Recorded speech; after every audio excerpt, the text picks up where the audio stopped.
the ocean stretched endlessly under a sky heavy with clouds, the waves whispering secrets of the deep.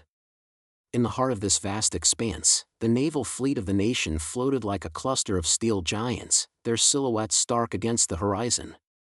At the center was Neptune's Pride, the flagship of the fleet, a colossal warship revered for its power and precision. Its towering masts and sleek hull were symbols of the Navy's might, a guardian of the seas. But now, it lay silent, its engine dead, stranding the entire fleet in the middle of a critical mission to secure vital trade routes. The trouble began 3 days ago. During a routine patrol, a low rumble echoed through Neptune's Pride. The ship shuddered, and the engine room filled with the acrid smell of burnt metal. The crew, seasoned sailors trained for every scenario, scrambled to diagnose the issue. Sparks flew as engineers pried open panels, their tools clanging against the massive engine. Gauges flickered wildly, then flatlined. The heart of the ship had stopped, and no one knew why. The fleet, tethered to the flagship's command, was now a sitting target in open waters, vulnerable to threats both seen and unseen. Admiral Khan, a grizzled veteran with eyes like polished steel, stood on the bridge, his hands clasped tightly behind his back. His crew respected his calm under pressure, but even he couldn't hide the tension in his jaw. The mission was critical: protect the trade routes from rising pirate activity and ensure the safe passage of cargo ships carrying supplies to allied nations. Every hour the fleet remained stranded, the risk grew. Whispers of sabotage slithered through the ranks. Could someone have tampered with the engine? The crew's morale wavered, and the radio buzzed with urgent calls from headquarters demanding answers. The engineers, the best in the Navy, worked tirelessly. They pored over blueprints spread across the engine room floor, their faces smudged with grease. Diagnostic machines beeped in word, but every test yielded the same result: failure. The engine, a marvel of modern engineering, was a labyrinth of gears, circuits, and pipes, yet it refused to stir. Frustration hung heavy in the air, thicker than the ocean fog. The crew's chatter grew darker, tales of cursed ships and ill omens passing from bunk to bunk under the dim glow of lanterns. Admiral Khan paced the deck, the salty wind tugging at his uniform. He stared at the horizon, where the sun dipped low, casting a blood-red glow over the water. Time was slipping away. The fleet couldn't afford to drift aimlessly, not with pirates circling like vultures and allies waiting for protection. He needed a miracle, someone who could see what the experts missed. In the quiet of the night, as stars pierced the sky, a memory surfaced, a name from years past. Captain Anwar, a brilliant mechanic who once saved a destroyer from certain doom with nothing but a wrench in his wits. Anwar was gone, lost in a mission a decade ago, but his legacy lived on in his daughter, Aisha. Could she hold the key to saving Neptune's Pride? The engine room of Neptune's Pride buzzed with frenetic energy, a stark contrast to the eerie stillness of the stranded fleet. The air was thick with the metallic tang of oil and the hum of diagnostic machines. A team of the nation's finest engineers, summoned urgently from naval bases and research institutes, crowded around the massive engine. Their faces, illuminated by flickering work lights, were etched with frustration. Blueprints littered the floor, covered in scribbled notes and crossed-out theories. Tools clattered as they dismantled panels, their hands moving with practiced precision but yielding no answers. The engine, a complex beast of steel and circuits, remained stubbornly silent. For days, the experts toiled. They ran every test in their arsenal: electrical diagnostics, pressure checks, fuel line inspections. Sparks flew as they rewired circuits, and the groan of misaligned gears echoed through the cavernous room. One engineer, a wiry man with glasses perched on his nose, shouted about a possible coolant leak, but the gauges showed normal levels.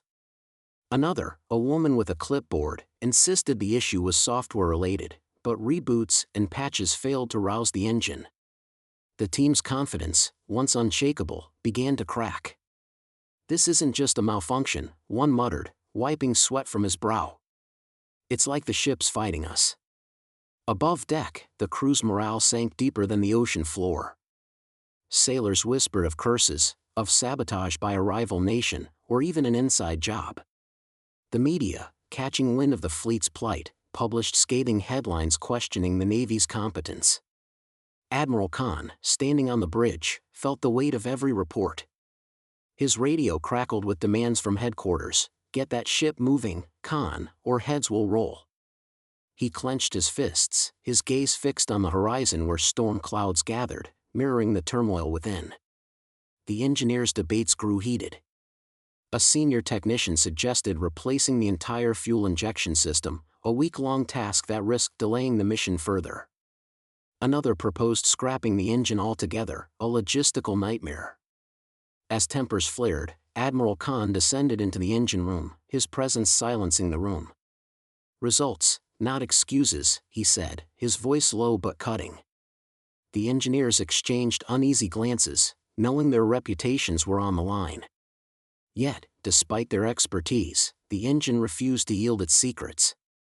That night, under a sky pierced by stars, Admiral Khan stood alone on the deck. The sea was calm, but his mind churned. He thought of Captain Anwar, a friend and comrade who could fix anything with a glance. 10 years ago, Anwar had saved a destroyer from a similar fate, spotting a flaw no one else saw. He didn't survive that mission, but his genius had. Khan's thoughts turned to Aisha, Anwar's daughter. She was no naval officer, just a mechanic in a small town, but stories of her fixing unfixable machines had reached his ears. Could she see what these experts couldn't? With the fleet's fate hanging in the balance, Khan made a decision. He reached for the radio and gave the order, "Find Aisha." Aisha, a young mechanical prodigy, lived a quiet life in a coastal town, running a small repair shop. She had inherited her father's knack for fixing the unfixable, but she shunned the spotlight, haunted by her father's sacrifice for the Navy. When Admiral Khan's call came, she hesitated. Why her? She wasn't a soldier. But the Admiral's plea, laced with memories of her father's heroism, stirred something in her. Aisha arrived on Neptune's Pride with a worn toolkit and her father's old journal, greeted by skeptical engineers who doubted a small-town girl could succeed where they had failed. The engine room of Neptune's Pride was a maze of pipes and cables, lit by harsh fluorescent lights. Aisha Anwar knelt before the massive engine, her father's journal open beside her. The engineers hovered nearby, their skepticism palpable, muttering about her lack of credentials. Aisha ignored them, her fingers tracing the engine's core. She noticed a faint hum, almost imperceptible, that the others had overlooked. Her father's notes spoke of magnetic interference disrupting naval engines, a rare issue he'd solved once. Aisha's eyes narrowed, she suspected the same problem here. She worked methodically, her toolkit clinking as she adjusted sensors and recalibrated circuits. The engineers scoffed, one whispering, "She's wasting our time." But Aisha's focus was unbreakable. She found a misaligned magnetic coil, its field disrupting the engine's rhythm. Using her father's unorthodox technique, she realigned it with precision, her hands steady despite the hours ticking by. Sweat beaded on her forehead as she tightened the final bolt. "Try it now," she said, her voice calm but firm. The lead engineer, skeptical, signaled the control room. The crew held their breath as the starter whirred. A low hum grew into a thunderous roar, the engine surged to life, vibrations shaking the floor.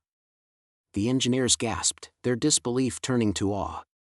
Aisha stood, wiping her hands, a quiet smile on her face. The ship was alive again, its heart beating strong. As dawn painted the sky, Neptune's Pride began to move, the fleet following. Aisha's fix had saved the mission, but she only nodded, her father's journal tucked under her arm. The fleet sailed smoothly, Neptune's Pride leading with renewed vigor. On the bridge, Admiral Khan watched the horizon, gratitude in his eyes. Below deck, the engineers approached Aisha, their earlier doubts replaced with respect. "We were wrong about you," one admitted, offering a handshake. Aisha accepted it, saying, "I just followed my father's lead." The crew's cheers echoed as the ship cut through the waves, the trade routes now secure. Admiral Khan called Aisha to the bridge. "Your father would be proud," he said, his voice thick with emotion. He revealed that her fix had uncovered a design flaw in the engine, one the Navy would now correct across the fleet. Aisha's work had saved not just the mission but countless future voyages. She stood tall, her father's memory a steady anchor in her heart. Back in Gwadar, Aisha returned to her repair shop, the sea breeze carrying whispers of her triumph. The Navy honored her with a medal, but she kept it in a drawer next to her father's journal. Word of her feat spread, inspiring young mechanics across the nation. Videos of her story, animated with vivid colors, went viral on YouTube, captioned in Urdu to reach local audiences. Aisha didn't seek fame, but her legacy grew, a testament to her father's teachings. As she fixed a motorbike in her shop, a child watched, wide-eyed, dreaming of machines. Aisha smiled, knowing her father's spirit lived on, sparking new heroes in a world that needed them.